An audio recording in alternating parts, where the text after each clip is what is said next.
राजेश घर लौटा तो काफ़ी रात बीत चुकी थी। एक भयावह सन्नाटा चारों तरफ पसरा था। वह एक गहरी सांस लेकर खटिया पर बैठ गया। घर के अंदर भी सन्नाटा था, परंतु वह जानता था कि दरवाजे के पीछे कोई बैठा उसका इंतज़ार कर रहा था। खटिया पर बैठते ही चर्र की आवाज़ हुई थी और उसके साथ ही घर के अंदर भी कपड़ों की सरसराहट होने लगी थी, जैसे कोई सचेत होकर खड़ा हो रहा हो। पल भर में ही किवाड़ का एक पल्ला खुला और दहलीज के आले में रखे दिए का पीला प्रकाश बाहर झांकने लगा। प्रकाश के साथ अंदर से एक स्त्री निकली। वह अधेड़ उम्र की सुंदर महिला थी, परंतु चेहरा मलिन था, जैसे दुख की कोई गहरी छाया उसके ऊपर पड़ी हो। उसने मंद स्वर में कहा, लल्ला, बहुत देर कर दी। कहाँ रहते हो आजकल इतनी देर तक बाहर? इतना भी ख्याल नहीं करते कि मैं घर में अकेली हूँ? एक गहरी सांस लेते हुए राजेश ने कहा, भौजी, इसी बात का तो ख्याल रखता हूँ कि तुम घर में अकेली हो। तभी कहते कहते राजेश चुप हो गया। उसके हृदय में एक टीस सी उठी थी। उसकी भौजी भी चुप रह गई, परंतु 2 पल चुप रहने के बाद बोली, अच्छा उठो, खाना खा लो, ठंडा हो गया है, कहो तो गरम कर दूँ? नहीं, रहने दो, ऐसे ही ला दो, यहीं पर खा लूँगा। रोज़ ऐसा ही करते हो, घर में आते डर लगता है, भौजी ने ताना मारते हुए कहा। भौजी, तुम सब जानती हो, फिर भी पूछती हो, मैं क्या कहूँ? राजेश ने उदास स्वर में कहा। स्त्री ने कोई जवाब नहीं दिया और रसोई में खाना लेने चली गई। जब तक स्त्री खाना और पानी लेकर आई, राजेश घर के बाहर लगे सरकारी नलके से हाथ, मुंह और पैर धोकर आ गया था और अंगोछे से पोंछ रहा था। स्त्री ने उसके हाथ में खाने की थाली पकड़ा दी और पानी का लोटा ज़मीन पर रख दिया। राजेश चारपाई पर बैठकर खाना खाने लगा। स्त्री उसके सामने ही ज़मीन पर बैठ गई। राजेश ने खाना खाते हुए पूछा, तुमने खा लिया? स्त्री धीमे स्वर में हंसकर बोली, कभी तुम्हारे बिना खाना खाया है क्या? हाँ, तुम्हें क्या पता, तुमने कभी पूछा ही नहीं। राजेश के दिल में फिर से कुछ टीस गया। वह चुपचाप खाना खाता रहा। स्त्री उसको टकटकी लगाए देखती रही, परंतु राजेश उससे नज़रें नहीं मिला रहा था। स्त्री ने दीन स्वर में पूछा, ऐसे कब तक चलेगा? राजेश अचकचाकर बोला, क्या ऐसे कब तक चलेगा? स्त्री ने साफ साफ कहा, यही कि तुम सारा दिन खेतों में काम करते हो, शाम को पता नहीं कहाँ चले जाते हो, फिर देर रात घर लौटते हो। मैं सारा दिन घर में अकेली पड़ी रहती हूँ। कभी कोई पड़ोसन आ गई तो मन बहल जाता है, परंतु फिर वही एकाकी और सूनापन। मैं किसके सहारे समय काटूं? आखिर मेरा कौन सहारा है? कहते कहते स्त्री का स्वर भीग गया। राजेश का हृदय भी द्रवित हो गया। वह अंदर ही अंदर रो पड़ा, परंतु आंखों से जाहिर नहीं होने दिया। वह पुरुष था, कमज़ोर होते हुए भी अपनी भौजी के सामने कमज़ोर नहीं पड़ना चाहता था, परंतु स्त्री उसकी कमज़ोरी जानती थी। उसने थाली को स्त्री की तरफ सरकाते हुए कहा, भौजी, अब तुम भी खा लो, और उठ खड़ा हुआ। पानी का लोटा लेकर एक किनारे हाथ धोने लगा। स्त्री ने देखा, राजेश ने थाली में आधा खाना बचा दिया था। रोज़ ही बचा देता था। स्त्री उसी थाली में खाना खाती थी, परंतु राजेश यह बात नहीं जानता था। समझता अवश्य था कि भौजी कभी खाना नहीं बर्बाद होने देती हैं। स्त्री ने घर के अंदर जाते हुए कहा, लल्ला, मेरी मानो तो अब भटकना छोड़ दो। अंधेरे में रास्ता नहीं मिलेगा। घर में दिया जल रहा है, कभी आंख उठाकर रोशनी को भी देखो। फिर उसने अंदर से दरवाज़ा बंद कर लिया। राजेश के दिमाग में छन्न से कुछ हुआ, परंतु वह समझ नहीं पाया कि क्या हुआ था। भौजी के शब्द उसके कानों में गूंज रहे थे और झंझनाहट की आवाज़ पैदा कर रहे थे। वह भाभी के कहे शब्दों का अर्थ ढूंढ रहा था। भौजी की बात का क्या मतलब था? बिस्तर पर लेटा, तब भी उसका दिमाग झंझना रहा था। नींद बहुत दूर थी। जब मन में कसमकस चल रही हो तो आंखों में नींद कहाँ से आ सकती थी? चिंता और नींद की आपस में बनती कहाँ है? वह सोच में डूब गया। लगभग 15 वर्ष पुरानी बात है। वह पास के कस्बे से बीए कर रहा था। फरवरी का महीना था। हवा में गुलाबी रंगत बिखरने लगी थी। मौसम बसंती हो रहा था। चारों तरफ बहार थी। ऐसे में उसकी बड़ी बहन को ससुराल में पुत्र रत्न की प्राप्ति हुई। माँ ने उससे कहा, बेटा पुष्पा को बेटा हुआ है, तू मामा बन गया है, जा उसकी ससुराल चला जा। अवध में रिवाज के मुताबिक जब किसी स्त्री को बच्चा होता है तो उसके मायके से शगुन का कुछ सामान भेजा जाता है। राजेश नाते रिश्तेदारी में बहुत कम आता जाता था। बोला, अम्मा भैया को भेज दो, मेरा कॉलेज छूट जाएगा। उसका बड़ा भाई दिनेश हाई स्कूल के बाद खेती किसानी में लग गया था। बेटा तू तो जानता है वह बीमार रहता है, साइकिल चलाने में दिक्कत होती है। पिताजी बूढ़े हो गए हैं, तेरे सिवा और घर में है कौन, किसे भेजूं? इसके बाद राजेश के पास कोई उत्तर नहीं था। उसका भाई टीबी का मरीज था, इसलिए उसने पढ़ाई छोड़ दी थी।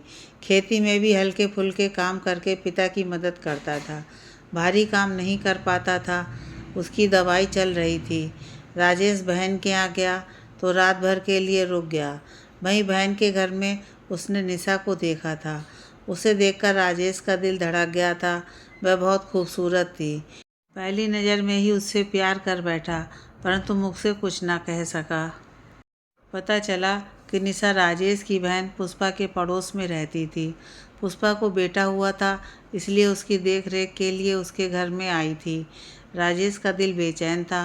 वह निशा से कुछ कहना चाहता था, परंतु अंतर्मुखी स्वभाव होने के कारण कुछ कहने की हिम्मत नहीं जुटा पा रहा था। बस प्यार भरी नज़रों से निशा को देखता रहता था। निशा को भी संभवतः उसकी निगाहों में प्यार की किरण दिखाई दे गई थी।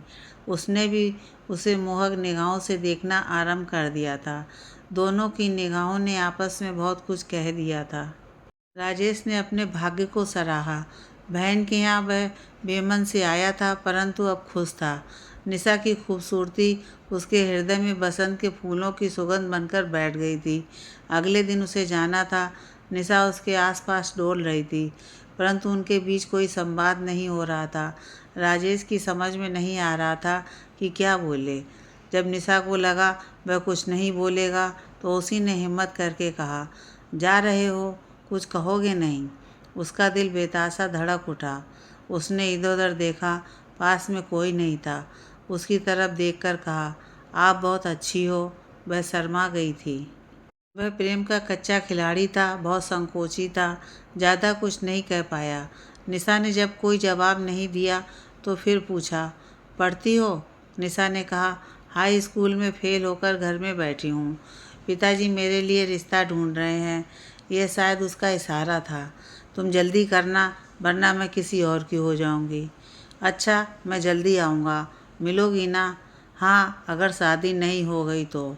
फिर उसने उदास भाव से राजेश को देखा। वह भी अनमना हो गया। फिर वह जल्दी जल्दी बहन के यहाँ जाने लगा। निशा उससे ऐसे मिलती जैसे उसी के इंतजार में बैठी रहती थी। दोनों का प्यार परवान चढ़ गया था, परंतु दुर्भाग्य की काली अंधेरी रात दबे पांव उनके पीछे पीछे चल रही थी। उन्हें पता नहीं था कि वह काली अंधेरी रात उनके प्रेम की ज्योति को निगल लेगी। एक दिन घर में माँ बाबू बड़े भाई की शादी की बात कर रहे थे। माँ कह रही थी, पुष्पा ने दिनेश के लिए एक रिश्ता बताया है। उसी के पड़ोस की लड़की है, सुंदर है और 10वीं तक पढ़ी भी है। राजेश के कान खड़े हो गए। वह और पास आ गया। बापू बोला, वो तो ठीक है, परंतु दिनेश अभी पूरी तरह से ठीक नहीं हुआ है। स्त्री के साथ रहेगा तो बीमारी उखड़ सकती है। तो क्या वह जीवन भर कुंवारा ही रहेगा? अब 22-23 साल का तो हो गया है। गांव में कोई लड़का इतनी उम्र तक कुंवारा नहीं रहता। ज़्यादा उम्र में उसकी शादी नहीं होगी। बापू सोच में पड़ गए। राजेश के हृदय पे पहाड़ गिर गया। बिना बताए ही समझ गया कि पुष्पा ने निशा का रिश्ता उसके भाई के लिए सुझाया है। क्या करे वह? क्या बहन के पास जाकर अपने दिल की बात कह दे? निशा को आगाह कर दे कि उसका भाई टीबी का मरीज है, उसके साथ शादी ना करे।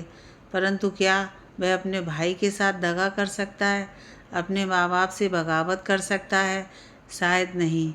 परंतु निशा की ज़िंदगी की बर्बादी करने का उसे क्या हक है? वह तो मासूम भोली लड़की है, उसको प्यार करती है। क्या उसकी ज़िंदगी बर्बाद कर देगा? अजीब कशमकश में था वह। कुछ समझ में नहीं आ रहा था कि किसका साथ दे, किसके साथ दगा करे। सच तो यह था कि वह बहुत भावुक किस्म का इंसान था। अपने भाई के लिए उसने निशा की बलि वेदी पर चढ़ाने का निर्णय ले लिया। एक बार दिनेश की बात चली तो वह फिर अपनी बहन के यहाँ नहीं गया। निशा के पिता और रिश्तेदार आए और दिनेश के साथ उसका रिश्ता तय कर गए। फिर सब कुछ आनन फानन में हो गया। उसी साल मई में दिनेश की शादी निशा के साथ हो गई। वह बारात में भी नहीं गया, बीमारी का बहाना बनाकर घर में ही पड़ा रहा। निशा उसकी भाभी बनकर उसके घर में आ गई। घर में बहू के आने से एक खुशनुमा माहौल बन गया, परंतु उसके जीवन से बसंत का मौसम सदा के लिए चला गया था। उस साल दुख और चिंता में वह ढंग से पढ़ाई भी नहीं कर पाया और फेल हो गया। फिर पढ़ाई ही नहीं की, जीवन से भी उसे अरुचि हो गई। घर के अंदर जाना उसने छोड़ दिया था। तभी जाता जब बहुत आवश्यक होता और घर के अंदर माँ होती। निशा का सामना करने की हिम्मत उसके पास नहीं थी। उसकी तरफ नज़र उठाकर भी ना देखता, जबकि निशा गहरी नज़रों से उसको देखती रहती। ना देखते हुए भी वह निशा की निगाहों का भाषा समझ सकता था। सोचती होगी राजेश उसकी तरफ देखे तो वह बात करे, परंतु उसने निशा को ना देखने की कसम खा रखी थी। एक दिन वह बाहर से आया और सीधे घर में घुस गया। घर में केवल निशा थी, माँ नहीं थी, कहीं गई होगी। जैसे ही उसे एहसास हुआ माँ घर में नहीं है, वह बाहर जाने के लिए पलटा, परंतु उसके कदम जम गए जब उसके कानों में निशा की अधिकारपूर्ण स्वर पड़ा। 1 मिनट रुककर मेरी बात सुन लो, फिर जाना। वह जैसे पत्थर बन गया था, बिना मुड़े खड़ा रहा। निशा बिल्कुल उसके पीछे आकर खड़ी हो गई। उसने उसके बदन की गर्माहट महसूस की। वह सिहर गया। मुझसे डरते हो? क्यों? जरा घूम कर खड़े हो जाओ। मैं तुम्हें खा नहीं जाऊंगी। मैं तुम्हारी भौजी हूँ। भौजी शब्द पर उसने खास जोर दिया, जैसे वह उसे चिढ़ा रही थी कि अगर वह चाहता तो भौजी नहीं, उसकी कुछ और होती। वह अपने पैरों पर घूम गया, जैसे उसे चाबी देकर घुमाया गया था। निगाहें फिर भी ज़मीन पर थीं। पता नहीं तुमने मुझे प्यार क्यों किया था। आज मैं तुमसे इसका जवाब नहीं मांगूंगी, परंतु इतना अवश्य पूछूंगी कि अगर तुमको मुझसे सच में प्यार था तो मेरे साथ इतना बड़ा धोखा क्यों किया।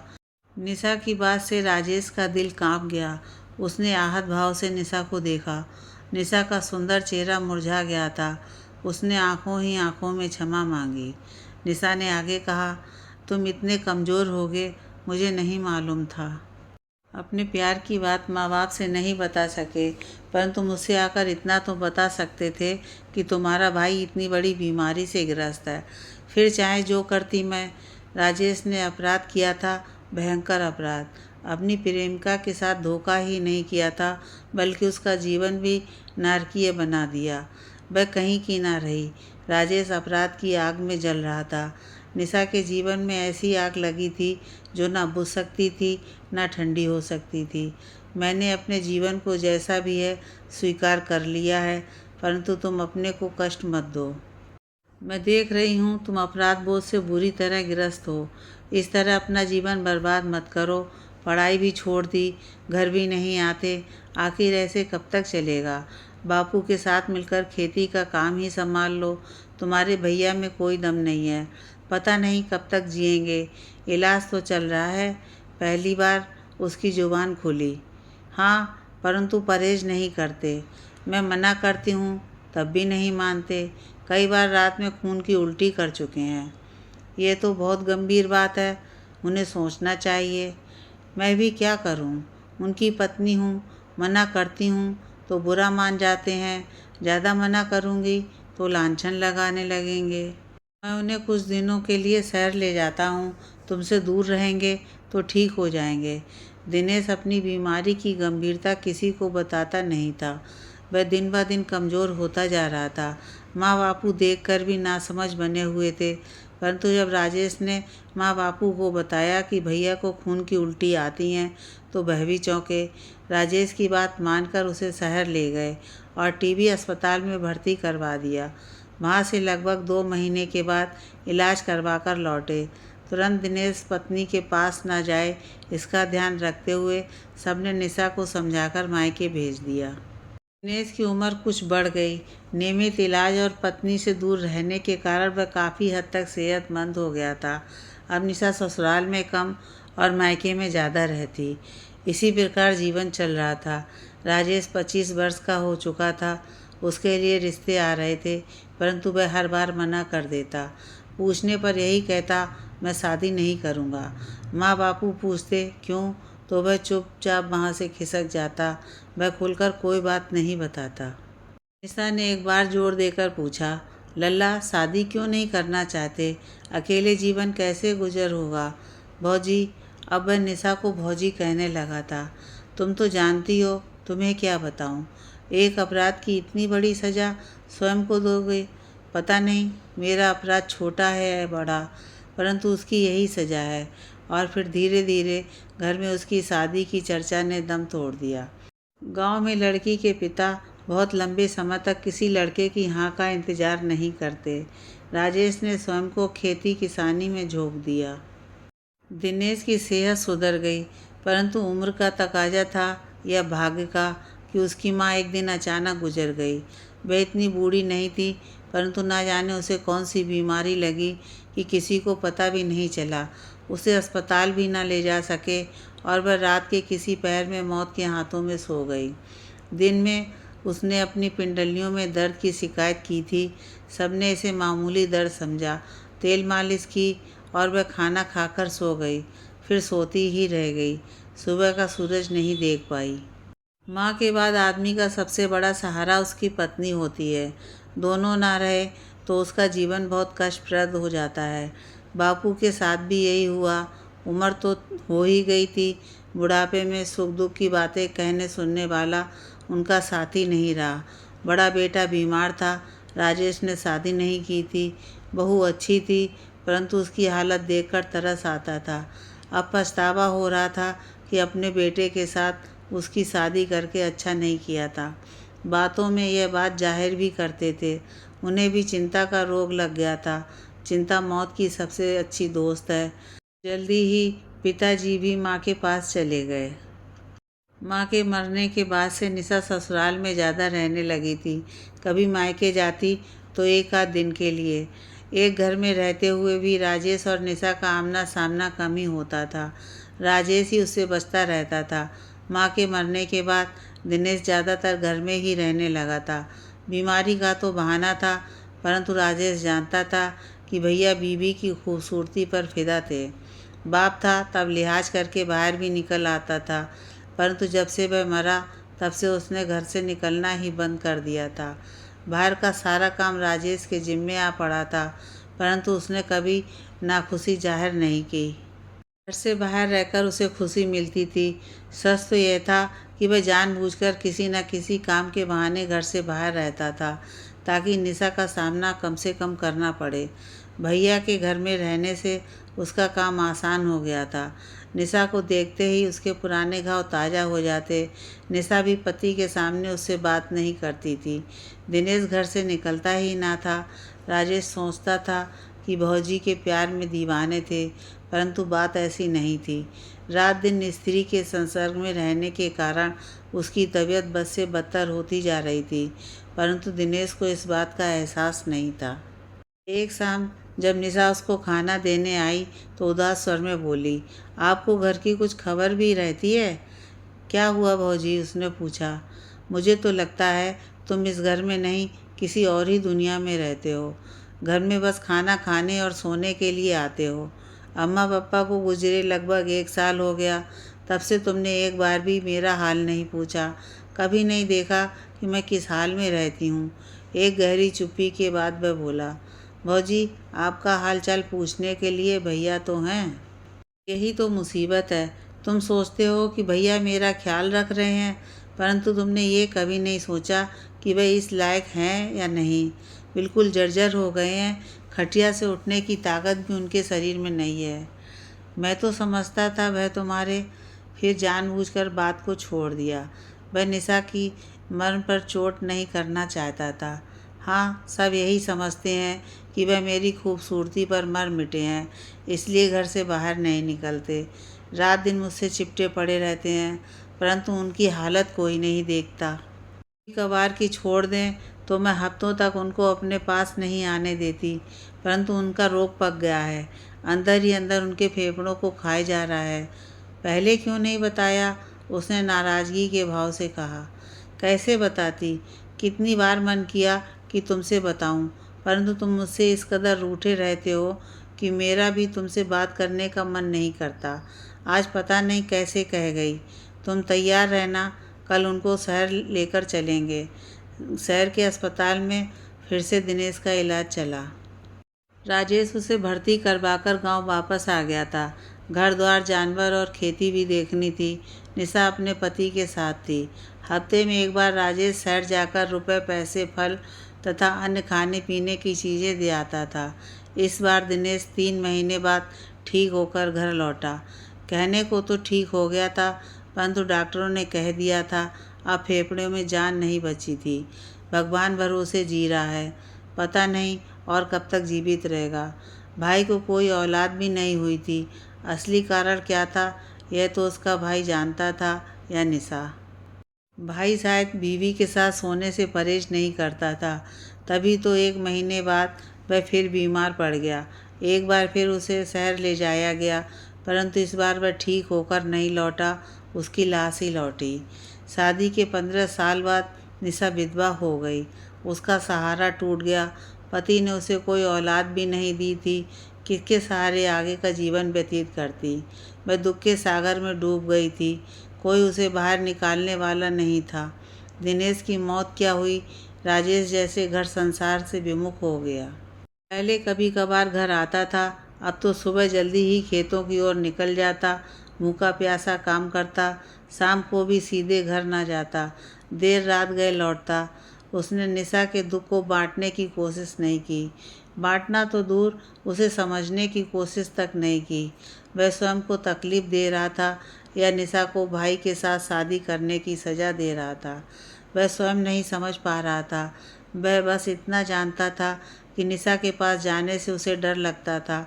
उससे दूर रहकर वह अपने को निरापद समझता था। निशा पता नहीं क्या सोचकर पड़ोस के किसी लड़के के हाथ कलेवा और दोपहर की रोटी खेत पर भिजवा देती थी। तब भी उसने कभी निशा को इसके लिए धन्यवाद नहीं दिया। बड़ा ही निष्ठुर और बेईमान था वह। सोचते सोचते उसका दिमाग आज के घटनाक्रम पर अटक गया। भौजी ने भाई की मौत के बाद आज पहली बार इतनी बात की थी, वरना वह रात में लौटता तो चुपचाप खाने की थाली उसे देकर घर के अंदर चली जाती थी। उसने कभी ये जानने की कोशिश नहीं की कि भौजी ने खाया या नहीं। आज पूछा था और भौजी ने कहा था कि उसके खाए बिना वह कभी खाना नहीं खाती थी। इसका क्या अर्थ हो सकता था? भौजी उसकी ब्याहता तो नहीं थी, फिर क्यों वह उसका इंतज़ार करती थी? क्यों उसका खाने के लिए इंतज़ार करती थी? और क्यों उसके खाना खाने के बाद ही खाना खाती थी? क्यों का उत्तर उसके पास नहीं था, परंतु पता नहीं क्यों उसके मन में खुशी की एक लहर सी दौड़ गई थी। अंधेरे में भी उसकी आंखों के सामने एक रंग बिरंगी रोशनी सी फैल गई। ऐसा लगा ढेर सारी तितलियां उड़ रही हैं और जुगनू उनका पीछा कर रहे हैं। बहुत दिन बाद वह अपने तन को हल्का महसूस कर रहा था। भाभी ने ये क्यों कहा था, अब भटकना छोड़ दो, अंधेरे में रास्ता नहीं मिलेगा, घर में दिया जल रहा है, कभी आंखें उठाकर रोशनी को भी देखो। सच ही तो है, वह अभी तक अंधेरे में भटक रहा था, कभी रोशनी की तरफ नहीं देखा। भौजी का इशारा किस तरफ था, वह समझने का प्रयास करने लगा। सुख और चिंता दोनों ही स्थितियों में नींद जल्दी नहीं आती। रात के अंतिम पहर में उसे नींद आई। यह नींद भी उसे सुंदर सपनों के बाग में लेकर गई और उसे खुशियों के झूले में झुलाती रही। सुबह देर तक सोता रहा, जैसे जीवन की समस्त चिंताओं से वह मुक्त हो चुका था। सूरज निकलने तक राजेश को सोता देखकर निशा का हृदय शंका कुशंका से भर उठा। वह लपक कर उसकी चारपाई के पास आकर ऊंची आवाज़ में बोली, लल्ला क्या हुआ, अभी तक सो रहे हो, तबीयत ठीक है? राजेश अचानक हड़बड़ाकर उठ बैठा। हाँ, क्या हुआ? उसका सुंदर सपना टूट गया था। मिचमिचाती आंखों से उसने देखा, धवल वस्त्रों में उसके सामने निशा खड़ी थी। उसके चेहरे पर असमंजस के भाव थे। वह खड़ा हो गया। अरे, इतना दिन चढ़ाया और मैं सोता ही रह गया, ऐसा कैसे हुआ? यही तो मैं भी पूछ रही हूँ, ऐसा कैसे हुआ? मैंने आज तक सुबह सवेरे तुम्हें घर में नहीं देखा। तबीयत तो ठीक है? निशा ने स्नेह भरे स्वर में पूछा। उसने नज़रें चुराते हुए कहा, रात में देर से सोया था, इसलिए मैं खेतों की तरफ जा रहा हूँ। निशा ने संकोच उसके आगे खड़ी हो गई। खेतों में जाने का बहाना छोड़ो, ना खेत कहीं भागे जा रहे हैं, ना फसल सूखी जा रही है। अब पकड़ में आ गए हो तो बैठो, कुल्ला दातून कर लो, मैं चाय बना कर लाती हूँ।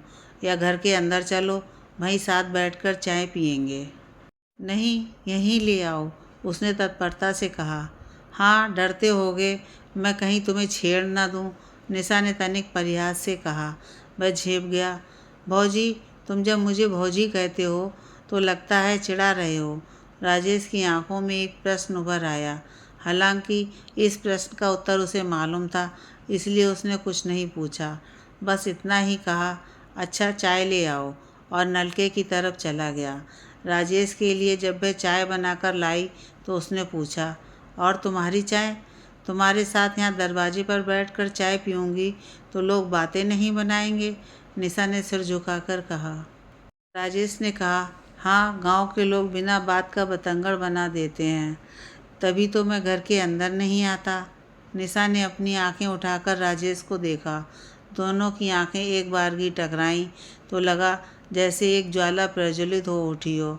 निशा के चेहरे की कांति बुझी हुई थी, उसकी आंखों के नीचे घेरे पड़ गए थे। वह एक मुरझाए हुए फूल की तरह हो गई थी। शादी के बाद उसके जीवन में बसंत नहीं आया था, मन के किसी कोने में फूल नहीं खिले थे, भंवरों ने गीत नहीं गाए थे, और हृदय की बगिया में कोयल नहीं कूकी। दिन रात उसके जीवन में पतझड़ के सूखे पत्तों की चरमराहट उथल पुथल मचाती रही थी। फिर भी राजेश को लगा जैसे निशा की आंखों में एक आग थी। वह आग उसे जलाने पर आमादा थी। निशा ने तल्ख स्वर में कहा, तुमको गांव वालों की बड़ी चिंता है, परंतु घर में एक अकेली स्त्री की कोई चिंता नहीं है। राजेश पल भर के लिए चुप रहा, फिर बोला, घर में सब कुछ तो है, तुम्हें क्या चिंता? वाह रे भोले भंडारी, निशा का स्वर और ऊंचा हो गया। एक स्त्री को क्या केवल खाना कपड़ा चाहिए और कुछ नहीं चाहिए? राजेश ने जैसे उसकी बात नहीं समझी, वह टुकर टुकर उसका मुंह ताकता रहा। निशा ने आगे कहा, तुम क्या सचमुच में भोले हो या बनने का ढोंग कर रहे हो? जब मुझसे प्यार किया था तब तुम्हारा अलग रूप था, जब से मैं तुम्हारी भाभी बनकर इस घर में आई हूँ तब से तुम्हारा दूसरा रूप देख रही हूँ। यह रूप मेरी समझ से परे है। तुम जानती हो, पहले और अब में अंतर है। हाँ है, परंतु क्या इस घर में मैं इसलिए ब्याह कर आई थी कि एक दिन विधवा बनकर अकेले अनाथों जैसा जीवन व्यतीत करूँगी? अकेली कहाँ हो, मैं तो हूँ। निशा ने मुंह बनाकर कहा, तुम ना घर में होते हो ना मेरे पास, तुम्हारा रहना ना रहना बराबर है। मैं अकेली आई थी और अकेली हूँ, मेरी कोई आस औलाद नहीं है। बताओ मैं किसके सहारे इस घर में अपना जीवन व्यतीत करूँ? राजेश के हृदय में कुछ डोल गया। गांव के लोग उससे कहते थे, भाभी से शादी कर ले। मन उसका भी डोल जाता था, परंतु डरता था, निशा क्या उससे शादी करेगी? उसने तो उसके साथ धोखा किया था, उसका जीवन बर्बाद किया था। उसकी हिम्मत ना पड़ती कि अपने मन की बात निशा से कह सके। यह उसकी जन्मजात कमजोरी थी। मन की बात कहने से डरता था, खासकर प्यार मोहब्बत की बात। आज भी डर रहा था। मैं जानती हूँ तुम कुछ नहीं बोलोगे। जब प्यार किया था तब भी कुछ नहीं बोले थे। मैं ही बेवकूफ़ थी जो तुमसे प्यार कर बैठी थी। राजेश अंदर ही अंदर सिहर गया, जैसे किसी ने उसके हृदय पर बर्फ़ की शिला रख दी थी। वह शिला धीरे धीरे पिघलकर उसे भिगो रही थी। एक सैलाब उसके अंदर आने को बेताब था। उसके अंदर 20 वर्ष की उम्र का ज्वार उठ रहा था। भावनाएं मचल रही थीं। आंखों के आगे तितलियां उड़ने लगी थीं। पता नहीं कहाँ से इतने सारे भंवरे आकर उसके मन के अंदर बैठ गए थे और प्रेम की तितलियों को अपने गुंजन से प्रभावित करने का प्रयत्न कर रहे थे। उसने बेचैन निगाहों से निशा की मुरझाई आंखों में देखा। उसकी मुरझाई आंखों में एक तड़प थी। वह कुछ कहना चाहती थी, परंतु कह नहीं पा रही थी। उसने सिर झुकाकर कहा, तुम क्या कहती हो? मैं क्या कहूँगी? मेरी आंखों के आगे अंधेरा है, कोई राह नहीं सूझ रही। कुछ तो मन में होगा, उसने कोरेदा। मन तो बहुत कुछ चाहता है, परंतु मन के चाहने से क्या होता है? कोई मन की बात समझे भी तो। कहते कहते उसकी आंखों में चमक सी आ गई।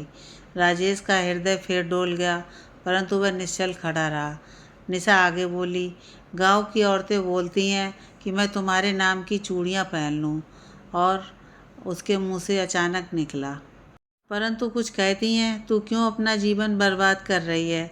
मायके चली जा, वहाँ किसी मर्द से शादी करके घर बसा ले, आगे बहुत लंबा जीवन पड़ा है।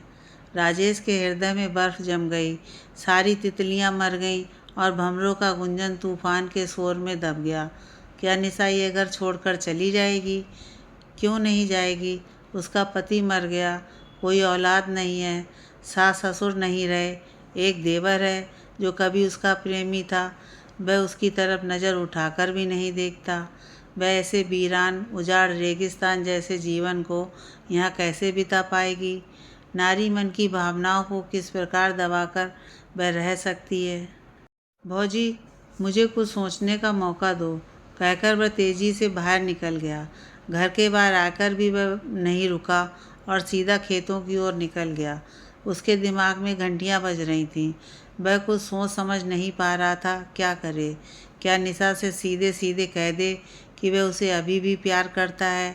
खेतों में भी किसी काम में उसका मन नहीं लगा, बस इधर उधर डोलता रहा, सोचता रहा, और जब मन बहुत घबराया तो सीधा घर आ गया।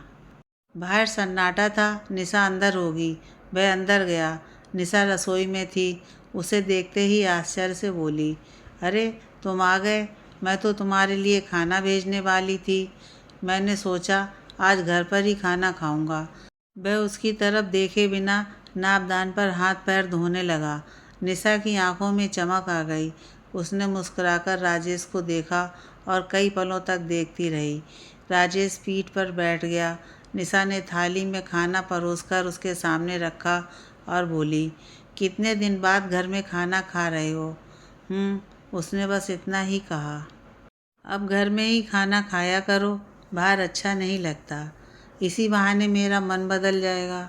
हाँ, वह बोला। खाकर खेतों में जाओगे? हाँ, थोड़ा आराम करके जाना। अच्छा। उसने खाना खाया। निशा ने छप्पर के नीचे उसकी चारपाई पर चद्दर बिछा दी। तुम आराम करो, मैं भी खा लेती हूँ।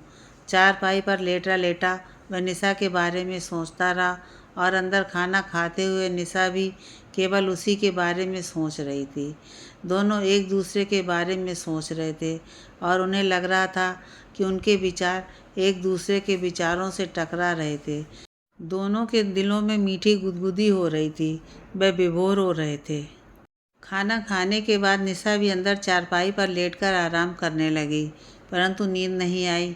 दिमाग में जब विचारों का कारवां चल रहा हो तो आंखों में नींद जल्दी नहीं आती। दोनों ही अंदर अंदर व्याकुल थे, कुछ कहने के लिए, कुछ करने के लिए, परंतु इच्छा के विरुद्ध भावनाओं को दबाने का प्रयास भी कर रहे थे। व्याकुलता जब ज़्यादा बढ़ी तो राजेश खेतों में जाने के लिए उठ खड़ा हुआ। निशा की बेचैनी ने जब उसे अधीर कर दिया तो वह उठकर बाहर आ गई। राजेश से पूछा, खेतों में जा रहे हो क्या? हाँ। कुछ सोचा? क्या? वह अचानक समझ न पाया। तुमने कहा था ना कि सोचकर बताऊंगा। अब मैं ज़्यादा इंतज़ार नहीं कर सकती। मुझे अपने भविष्य के बारे में जल्दी ही कुछ तय करना है। शाम तक इंतज़ार कर सकती हो? उसने अपने स्वर को स्थिर करते हुए कहा। ठीक है। शाम को जब वह घर लौटा तो छप्पर के नीचे कुछ बदला बदला सा था। उसकी चारपाई अपनी जगह पर नहीं थी, कपड़े भी नहीं थे। उसके हृदय में एक सुखद सी अनुभूति हुई। धड़कते दिल के साथ वह अंदर घर में घुसा। उसे देखते ही निशा लगभग दौड़ती हुई सी उसके पास आई और एकदम सटकर खड़ी हो गई। आ गए? हाँ, उसने संकोच से कहा। मेरी चारपाई बाहर नहीं है और कपड़े भी। हाँ, चारपाई मैंने घर के अंदर बिछा दी है और कपड़े अंदर टांग दिए हैं। क्यों? क्योंकि आज से तुम घर के अंदर सोओगे। राजेश ने उसके चेहरे को देखा। आज निशा की आंखों में अनोखी चमक थी। गाल जैसे दहक रहे थे, होंठ ताज़ा खिले गुलाब की पंखुड़ियों की तरह लाल हो रहे थे। राजेश का मन हुआ वह निशा के चेहरे पर दहक रहे सारे फूलों को तोड़ ले। उसने कहा, तुमने ऐसा क्यों किया? क्योंकि मैं तुम्हारे मन की बात जान गई हूँ। तुम दब्बू और डरपोक किस्म के इंसान हो। तुम मन से बहुत कुछ चाहते हो, परंतु मुख से कुछ नहीं कहते। तुम्हारे लिए एक ऐसी स्त्री की आवश्यकता है जो तुम्हारे मन की बात समझकर तुम्हारे मुताबिक कार्य करे। तो तुम समझती हो कि तुम मेरे मन की बात जान गई हो? जानती तो बहुत पहले से थी, परंतु चाहती थी कि तुम स्वयं पहल करो। परंतु तुम परले दर्जे के बुद्धू हो। स्त्री पहल ना करे तो तुम सारे जीवन प्यार के लिए तरसते रहोगे। वह उससे चिपक गई। राजेश का धैर्य अब टूट चुका था। बहुत संयम बरता था उसने, अब उसके धैर्य और संयम का बांध टूट चुका था। बुद्धू था पर मूर्ख नहीं। उसने निशा को अपनी बाहों में समेट लिया। शाम का अंधेरा घिर चुका था, परंतु उसके जीवन में पूर्णिमा का चांद निकल रहा था। उसकी आंखों में चांदनी का शीतल मैदान पसर गया था।